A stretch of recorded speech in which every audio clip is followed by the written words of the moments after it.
Vengamos a la palabra de nuestro gran Rey y Señor en la mañana de hoy, y para ello les pido que abran la Biblia en Efesios capítulo 2. Vamos a leer 3 versículos y meditaremos en torno a esos 3 versículos. Efesios capítulo número 2, y leeremos el versículo 1 y 2. Dice la palabra de nuestro buen y gran Señor: y Él os dio vida a vosotros cuando estabais muertos en vuestros delitos y pecados, en los cuales anduvisteis en otro tiempo, siguiendo la corriente de este mundo, conforme al príncipe de la potestad del aire, el espíritu que ahora opera en los hijos de desobediencia. El título del sermón en esta mañana sencillamente es, y no se asuste, pero es la verdad: guiados por Satanás, conducidos por Satanás, direccionados por Satanás. Vamos a considerar el versículo 1 del capítulo 2. Este es uno de los pasajes más dicientes de toda la bendita palabra del Señor. Capítulo 2, versículo 1. Y Él os dio vida a vosotros, Él, Dios Padre, cuando estabais muertos en vuestros delitos y pecados. Es importante notar varias cosas, queridos amigos. Primero, Dios es el autor de la vida.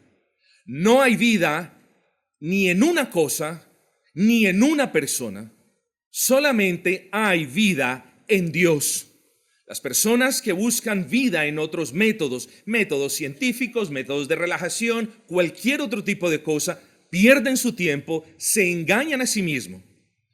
Pero note también esto, que no solamente Dios es el autor de la vida, sino que Dios es el dador de la vida. No hay, pues, ninguna persona a la que usted pueda acudir aparte de Dios, porque no hay vida aparte de Dios. Y si es que usted tiene vida porque ha creído en Cristo, la tiene por la gracia de Dios, por la obra de Dios y por la voluntad de Dios. Él os dio, así dice el texto, Él os dio, porque le tocó darte. No, Él os dio. Le está hablando a creyentes, recordemos en ese primer momento. Él os dio vida a vosotros. Ahora bien, voy a decir algo un poco técnico, no lo malinterprete, ya va a entender por qué. ¿A quién le dio vida Dios? ¿A quién le dio vida?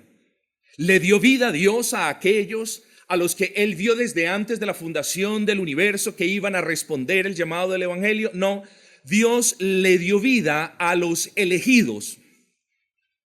Ahora, piense esto. Y yo le digo a usted tiene que averiguar, es su prioridad averiguar si usted es un elegido de Dios o no. No se siente de manera mediocre a refunfuñar en contra de Dios o a culpar a Dios diciendo, pero ¿cómo yo sé si soy elegido? Yo no creo que soy elegido, entonces sigo mi camino. No, es menester suyo averiguar, consultar, inquirir si usted es un elegido. Ahora la pregunta es, ¿cómo puede saber una persona si ha sido elegido por Dios para salvación? ¿No se ha hecho esa pregunta? Bueno, venga a Cristo y pídale perdón a Dios, y ahí se va a dar cuenta que usted fue elegido para salvación. ¿Y por qué se lo digo de esa manera tan tajante? Porque cada uno de los que viene a Cristo arrepentido y confiando en Él, no es desechado por Dios. Entonces, volvemos al punto. Dios es el autor de la vida. Dios es el dador de la vida. Dios, ¿a quién le da vida? A los elegidos. Es menester, es responsabilidad suya entonces venir a la cruz de Cristo a pedir esa salvación con fe, y ahí se da cuenta que usted fue uno de los elegidos. Solamente los que no vienen a Cristo, solamente los que se quedan a la distancia, viendo la salvación de otros, viendo la salvación de la mamá o del hermano o del hijo, pero no vienen a Cristo, esos son los que permanecen muertos en delitos y pecados.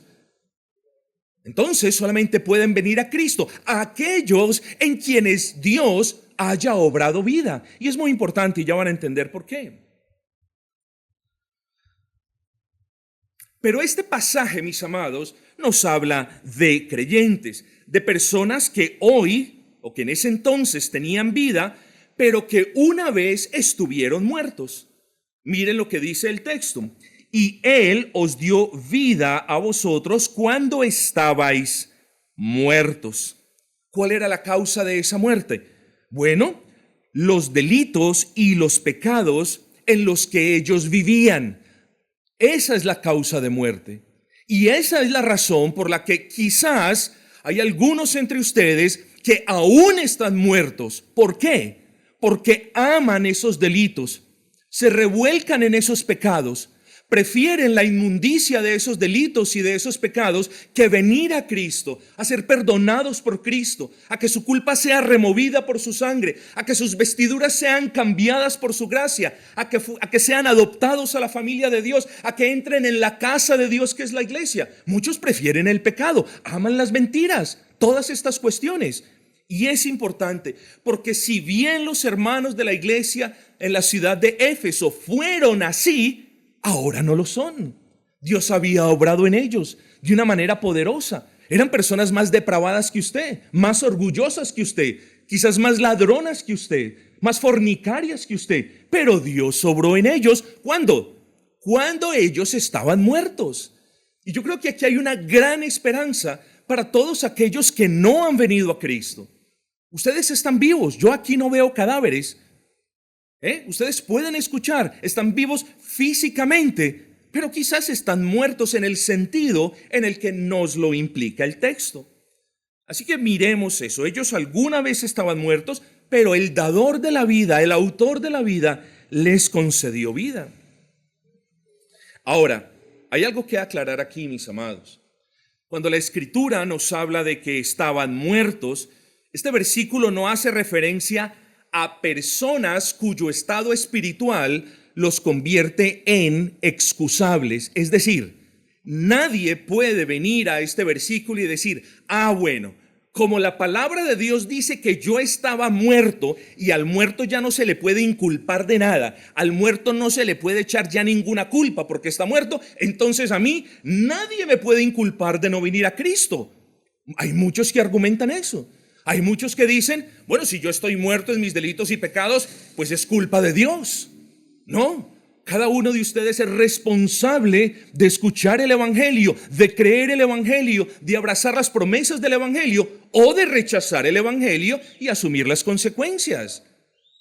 No podemos ser responsables para unas cosas, pero para otras no. Lo somos también en todos los aspectos delante de Dios. Entonces, ¿qué significa muerto? Bueno, muerto significa incapaz de desear la salvación, incapaz de orar a Dios por salvación, incapaz de desear aquello que Dios dice que es bueno en su palabra, incapacidad plena. Eso significa muerte.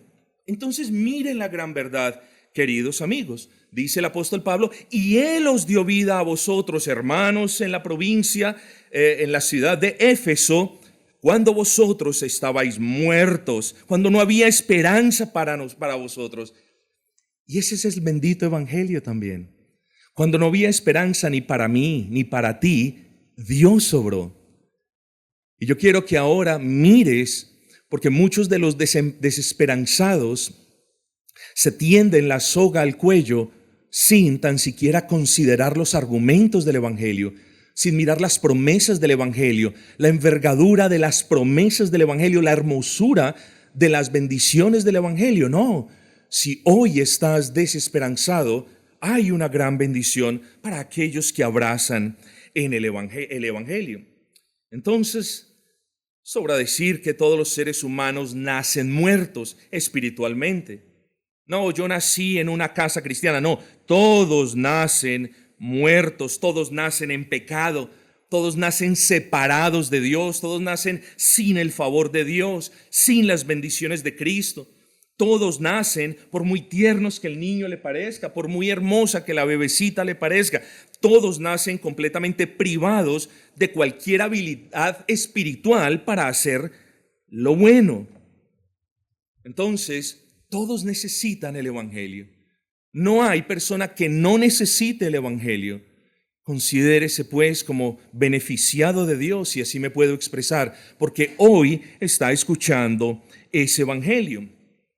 Pero hablando de ese pecado, en el que nacen todos los seres humanos, en el que se aprenden a revolcar todos los seres humanos, el apóstol Pablo a continuación le recuerda a los hermanos de la iglesia de Éfeso que ellos, antes de ser salvados por Jesucristo, eran como, y ya les digo lo que eran. Aquí, no muy lejos de aquí, hay un río, por cierto, no me culpen, no sé cómo se llama ese río, creo que es el río Cauca, en el que hay un recoveco, una curva muy particular, y ahí encuentran todos los muertos que echan río abajo. Y si no estoy mal, ese Cauca es el que entra por abajo por Marsella, si no estoy equivocado. Bueno, de hecho en Marsella, perdón, me aparto un poquito del punto. En Marsella hay un cementerio con, no digo centenares, pero sí con decenas de cadáveres que han hallado en esas corrientes. Todos ustedes, o al menos los que son de por aquí, lo conocen. Bueno, quiero ponerles lo siguiente de una manera muy gráfica. Antes de ser salvados por el Señor Jesucristo, ellos eran como cadáveres siendo arrastrados por un caudaloso río. Como personas sin vida espiritual siendo arrastrados por una corriente poderosa. ¿Y cómo se llama esa corriente poderosa? Miremos lo que dice el versículo 2. En los cuales anduvisteis en otro tiempo siguiendo la corriente de este mundo. Piensa entonces en el caudal de un río. Hay niños que se meten a charquitos que son bajitos y caminan río arriba. Los charquitos sin caudal. Pero hay ríos, estimados hermanos, en los que ni siquiera barcos con poderosos motores pueden navegar río arriba. ¿Por qué? Por la potencia de su caudal. Usted tire un pequeño flotador a un charquito y la velocidad en la que avanza ese flotador en ese charquito donde está el niño es lenta. Tire un pequeñito flotador al río Amazonas, y mire la velocidad con la que avanza ese flotador. ¿Por qué?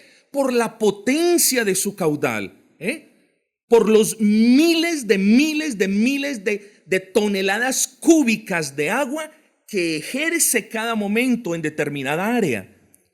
Bueno, así es el mundo, estimados hermanos. Así es el mundo. O más bien, el pecado que reina en el mundo. Ese pecado es una corriente con mucha fuerza. Y de manera como nosotros vemos los estragos que causa un río, bueno, así también el pecado es una corriente con una fuerza destructora increíble. Con una fuerza que arrastra vidas, con una fuerza que arrasa todo a su paso. Ha arrasado fortunas millonarias el pecado. Ha acabado con vidas de jóvenes, de ancianos, ha acabado con hogares, ha acabado con iglesias, ha acabado con ciudades. El pecado es un caudal que acaba con todo. Bueno, ahora fíjese usted, suponga que usted es un pequeño barquito de papel en medio de ese río caudaloso. Bueno, usted no podrá esperar de que ese barquito de papel sobreviva por mucho tiempo. Bueno, así es la vida de todo aquel que no ha venido a Cristo. Es una vida en zozobra, es una vida en angustia. Sigue el caudal, sigue la corriente pecaminosa de este mundo. No puede resistir, no tiene las fuerzas para resistir. Yo creo, si usted está siendo honesto conmigo, que la situación de quien no ha venido a los pies de Cristo, arrepentido a Cristo, es una situación difícil. Y más que difícil, es una situación que nadie puede solucionar, ni siquiera tú, solo Dios. Dependes de Dios, de su gracia, de su misericordia, de su amor y de su evangelio, porque no puedes decir, creo en Dios, Señor, sálvame, aparte del evangelio. No puedes, no hay salvación aparte del evangelio de Cristo. Entonces, préstale atención a los siguientes razonamientos y luego al evangelio de Cristo.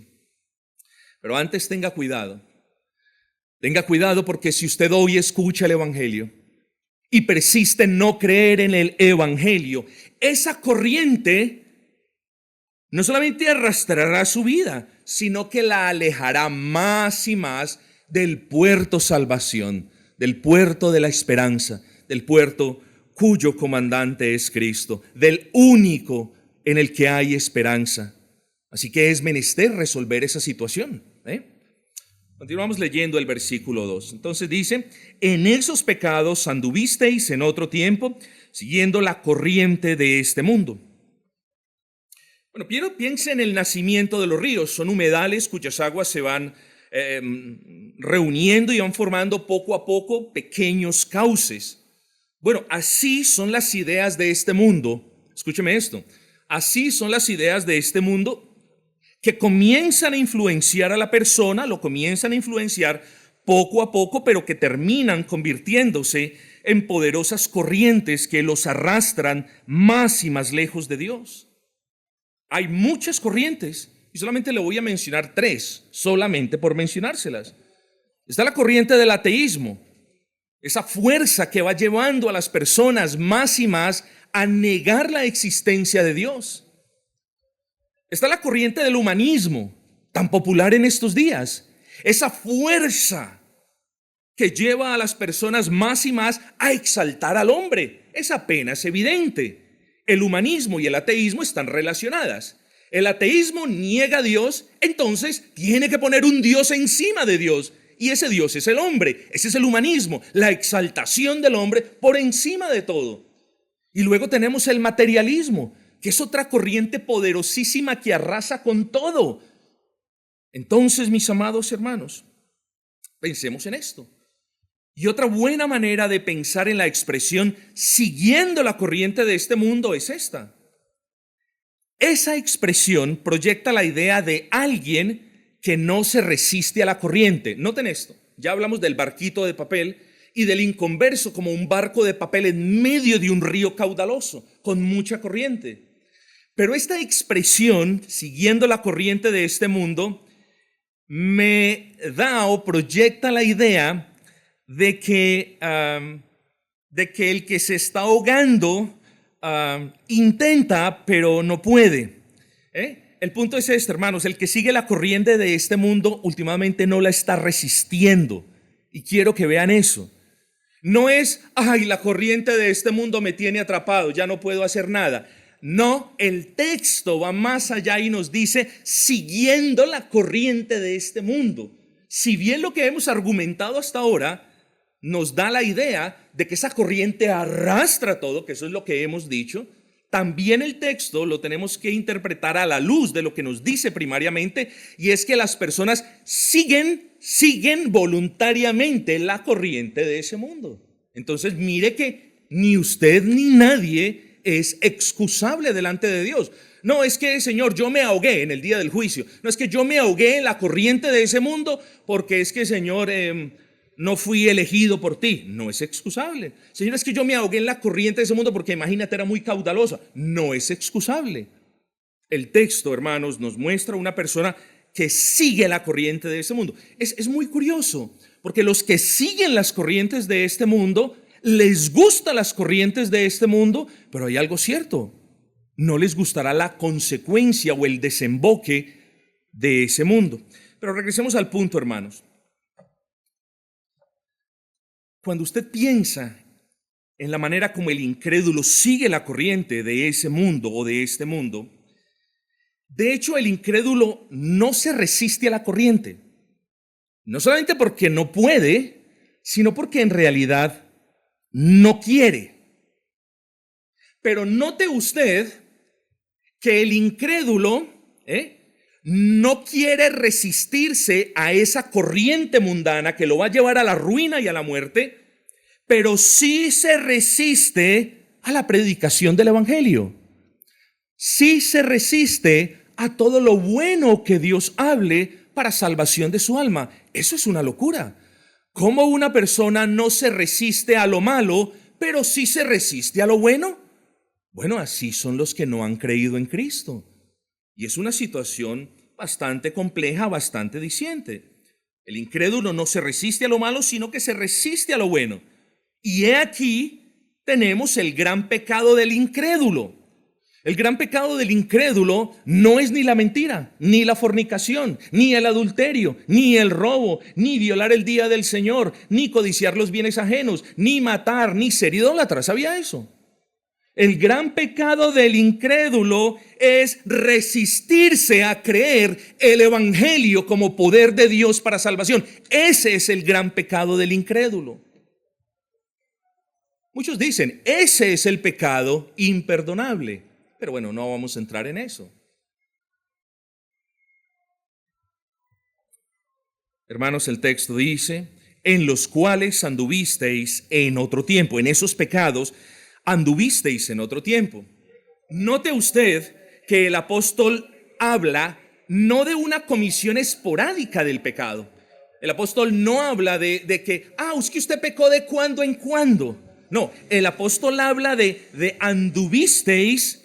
En ese sentido, ese verbo proyecta la idea de una persona cuya práctica pecaminosa es continua. Note eso. De una persona cuya práctica pecaminosa es su estilo de vida.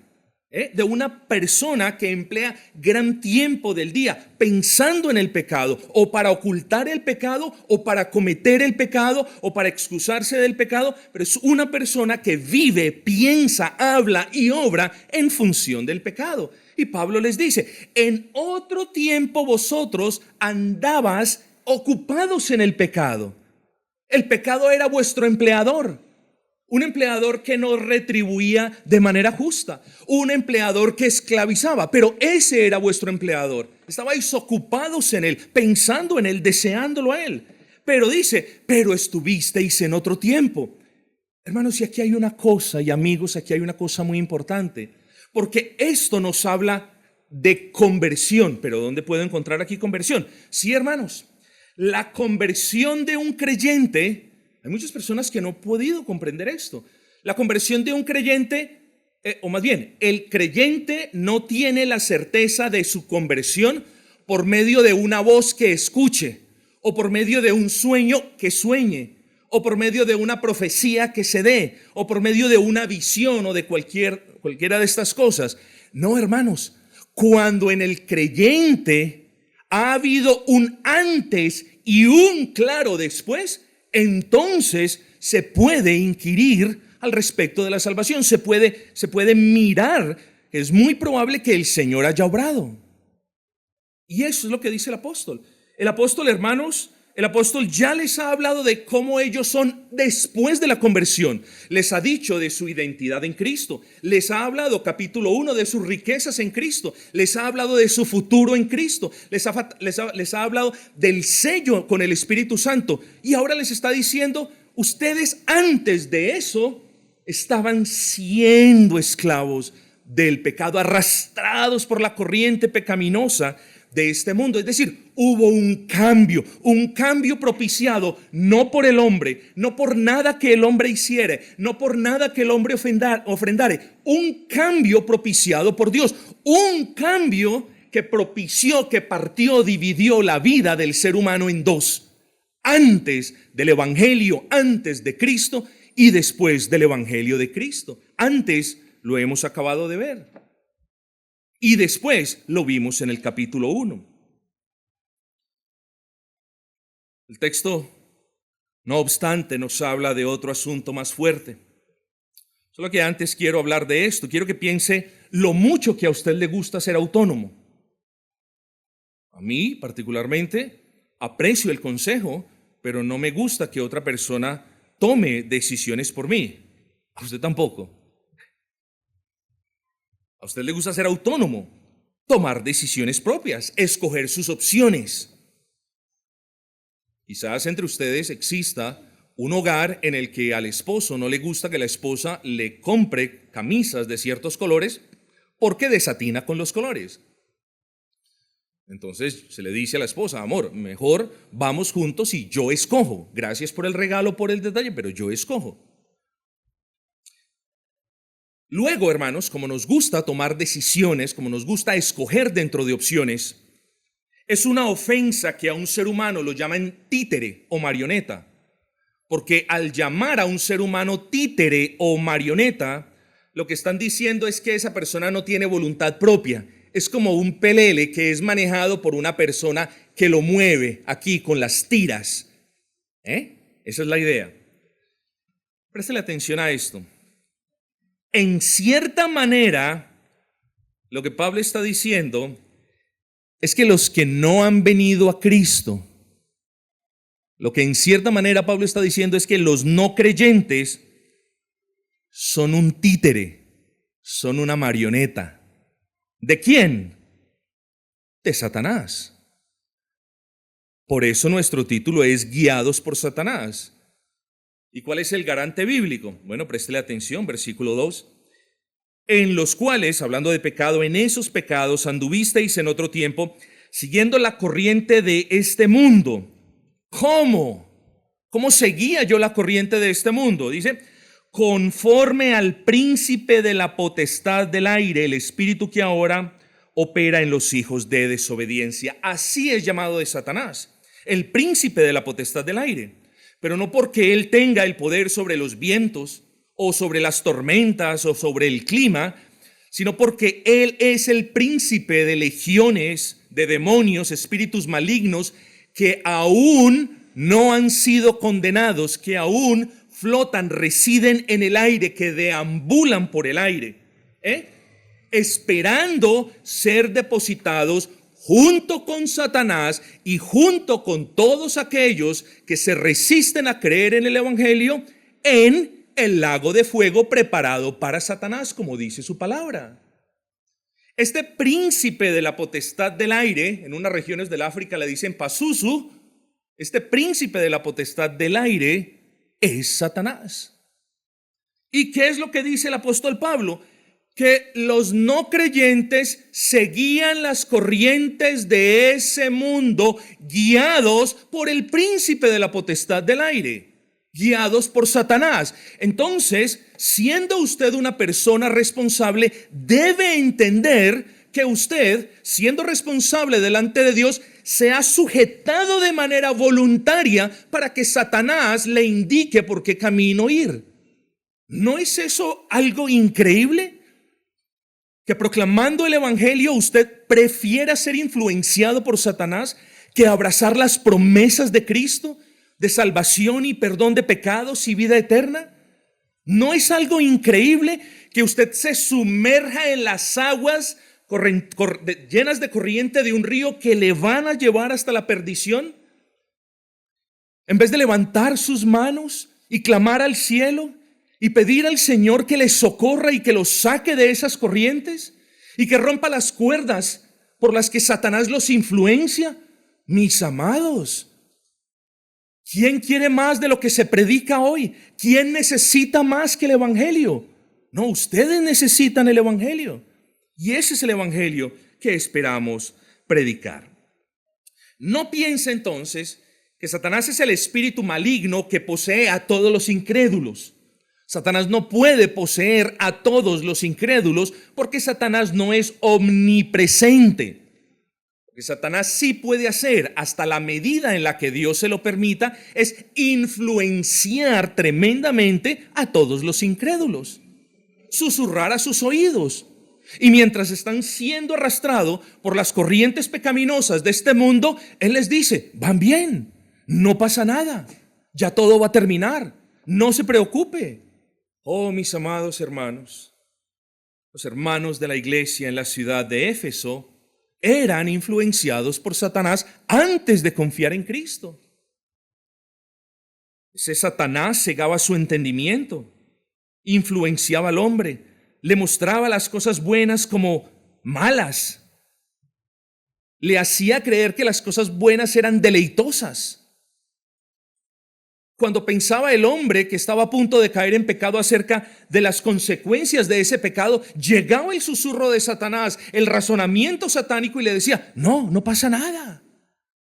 Esto no amerita tanto castigo. Luego te arrepientes. Y así mientras van en esos razonamientos, mientras son influenciados diariamente por el príncipe de la potestad del aire, la corriente más y más los va alejando.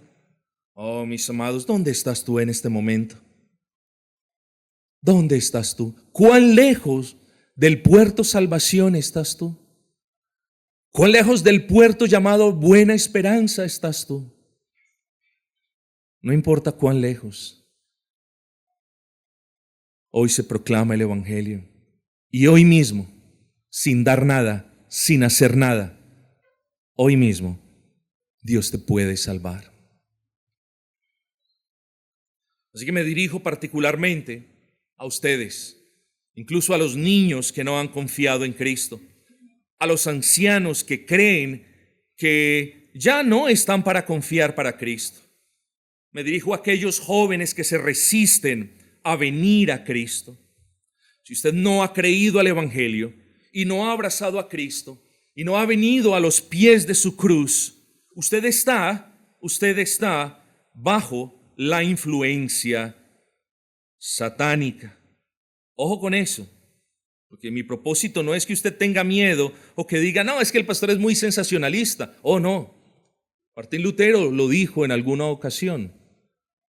Al ser humano lo maneja un jinete, o ese jinete es Satanás o ese jinete es Cristo.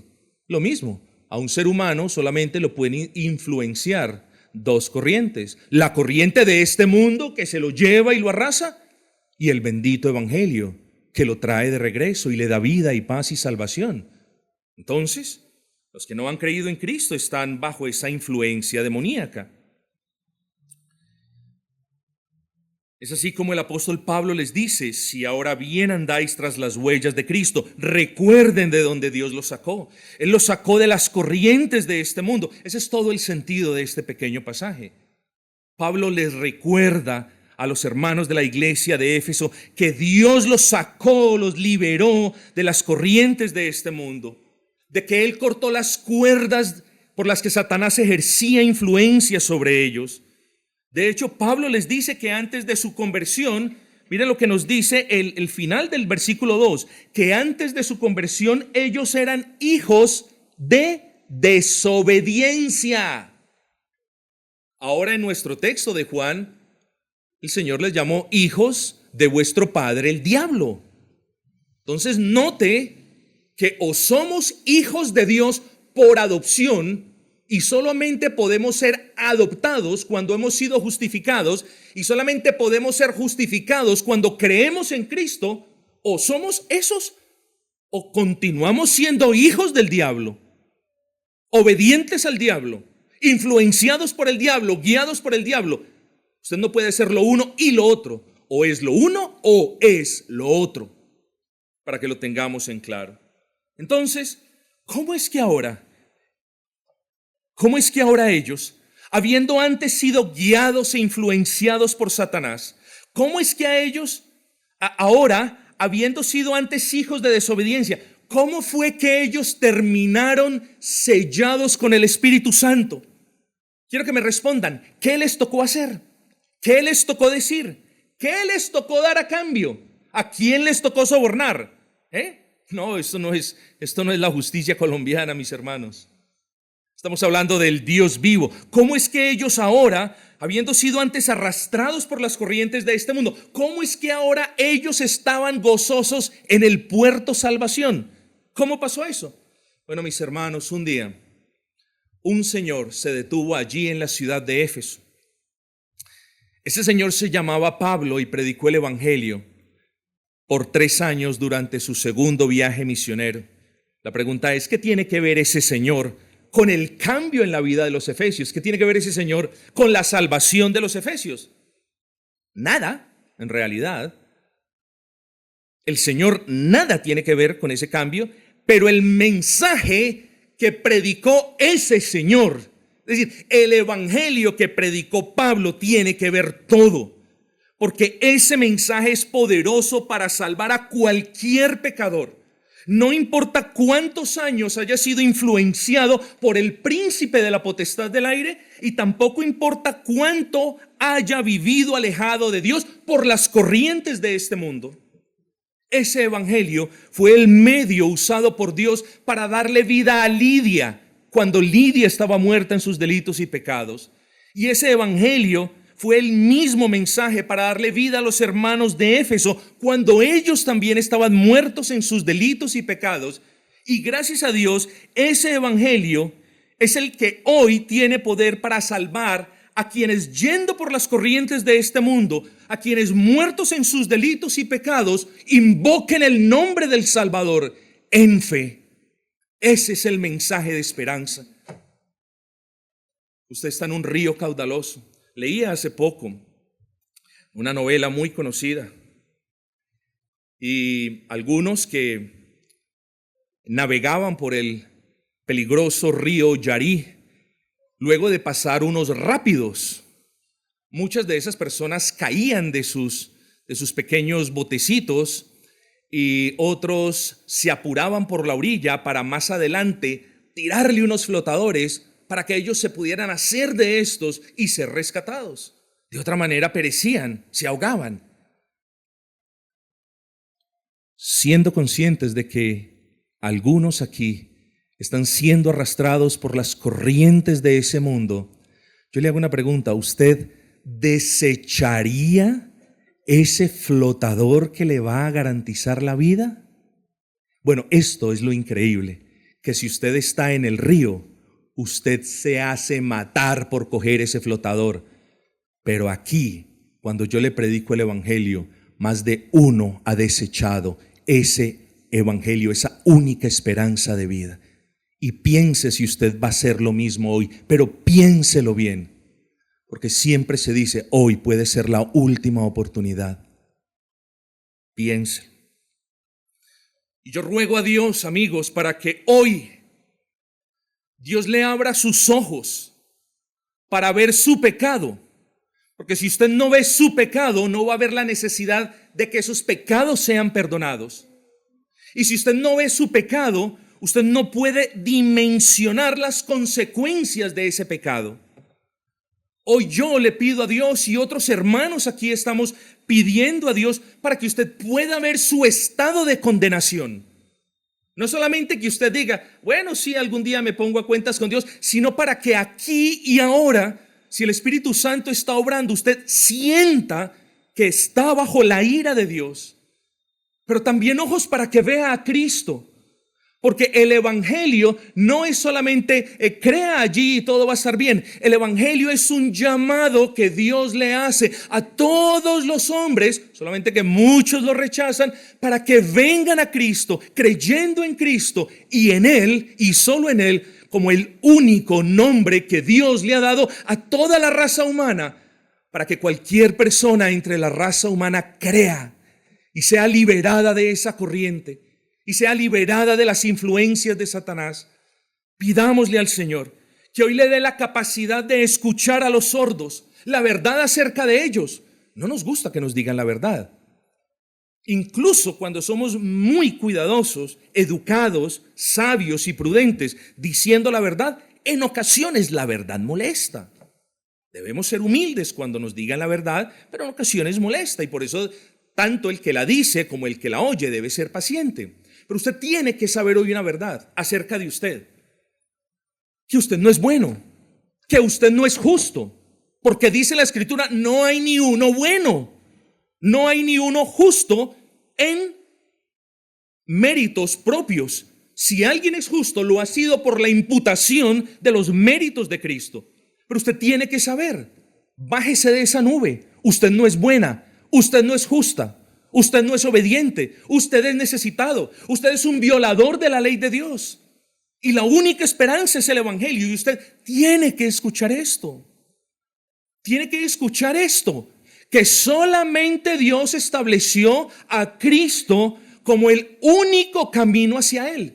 Ni la Virgen del B, ni la Virgen del pueblo, ni la Virgen de la ciudad, ni ningún otro santo, ni nadie, sino Cristo es el medio establecido por Dios para que vengamos a Él. Usted lo tiene que escuchar. Pero también si Dios tiene a bien darles ojos a los ciegos y oídos a los sordos, también les dará fe. Es decir, aquel en quien Dios obra, sus ojos serán abiertos y podrá ver lo que hemos dicho a continuación y podrá escuchar el evangelio y podrá comprender, oh Señor, ya entiendo. No son mis obras, no es lo que yo haga, es lo que tú hiciste en la cruz del Calvario. Yo ya no creo en mí, Señor. Yo creo en lo que tú hiciste, porque lo que tú hiciste fue de beneficio para mi alma y mis pecados fueron lavados por la sangre que derramaste en la cruz. Ahora creo en eso. Oh, mis amados hermanos, ese evangelio, y con esto termino, ese evangelio es el poderoso mensaje de Dios que promete perdón de pecados y reconciliación para con Dios y vida eterna a todos los hijos de desobediencia. Noten que el evangelio no le promete al creyente algo que ya le dio. El evangelio no le promete al creyente salvación. El Señor continúa salvando a los ya salvos por el evangelio. Pero el evangelio no le dice al creyente, cree en el evangelio y Dios lo salvará. No, ya fue salvo. Pero miren que el evangelio le promete aún a los hijos de desobediencia. Le promete a todos aquellos que están lejos del puerto salvación. Le promete a todos aquellos que han sido influenciados por las cuerdas de Satanás. A ellos les promete vida y paz y perdón y gozo cuando creen en la muerte de su Hijo. Ah, no, pastor, yo creo. Sí, Él murió. Oh, no es ese tipo, no. Cuando hablamos de que el evangelio trae salvación y perdón de pecados y vida eterna por medio de la fe en la muerte de Cristo, hablamos de la muerte sustitutoria. De la muerte de Cristo en la cruz del Calvario, llevando sobre sí los pecados del que cree. De nada le sirve a usted creer que Cristo llevó sobre sí los pecados de su Hijo. De nada le sirve a usted, niño, creer que Cristo llevó sobre sí los pecados de su papá o de su mamá.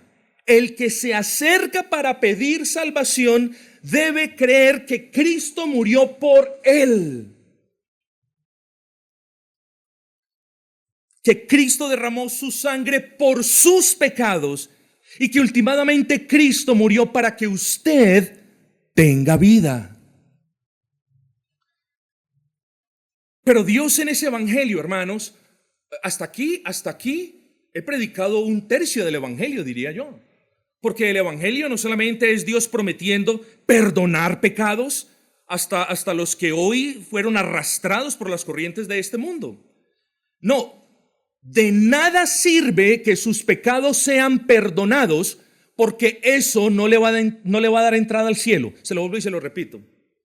De nada sirve que sus pecados sean perdonados, porque aun cuando sean perdonados, usted no tiene entrada al cielo. ¿Quién le dijo? Para que usted entre al cielo, usted tiene que ser perfecto. Tiene que cumplir la ley a cabalidad, a la perfección. ¿Y lo hace? No lo hace. Ni yo lo hago, ni usted, ni nadie. Entonces, ahí es cuando decimos que el evangelio promete todas estas riquezas, no solamente para los que crean en la muerte sustitutoria de Cristo, sino para los que crean en la vida perfecta de Cristo.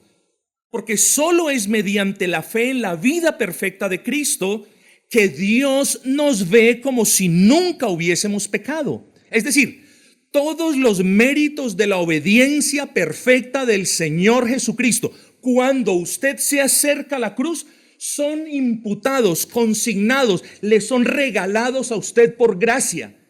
Y es como si Dios entonces lo viera a usted como si nunca hubiera pecado. Por eso Dios ve a los creyentes en Cristo y Dios ve a los no creyentes como ellos son. Ven pues a Cristo. Ven pues a Cristo y refúgiate a la sombra de su cruz. Y ven y cree en que Él murió por ti y vivió por ti. Pero ese evangelio no solamente habla de pecados y de perdón de pecados y de justificación, sino que ese bendito evangelio promete una infinitud de bendiciones después que la persona ha sido perdonada y justificada. Ese evangelio les promete un nombre especial, un nombre que está escrito en el libro de la vida. Ese evangelio les promete que nunca ese nombre será borrado. Ese evangelio les promete ser llenos del Espíritu Santo y sellados con el Espíritu Santo. Ese evangelio les promete una familia, la familia de la fe, y una casa, la iglesia de Dios. Ese evangelio va a ir obrando en usted de una manera poderosa, y usted entonces ahora ya no va a estar influenciado jamás por Satanás, sino por el Espíritu Santo, y podrá comprender qué es amor, y podrá anhelar la paz que solo Dios le puede dar, y tener esa paz, y gozarse en esa paz, y tener paciencia y benignidad y todos los demás frutos del Espíritu. ¿Le parece poco lo que le da el evangelio? Más bien, ¿le parece poco lo que le promete Dios por medio del evangelio? Amigos, hoy hemos hablado brevísimamente, y ya tengo que terminar, de un Dios que perdona pecados, de un Dios que perdonó los pecados de unos hermanos que antes eran títeres influenciados por Satanás, de unos hermanos que corrían en el desenfreno de las corrientes de este mundo.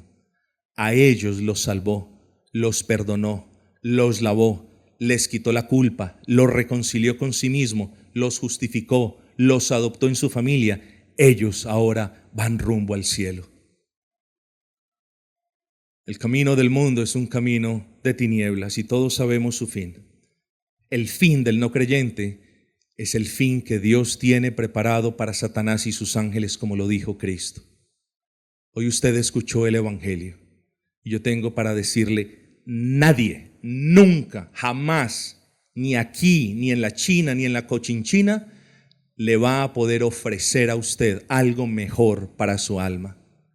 Así que le pido que piense en el evangelio, abrace el evangelio y venga a Cristo y obtenga todo lo que el evangelio le ha prometido.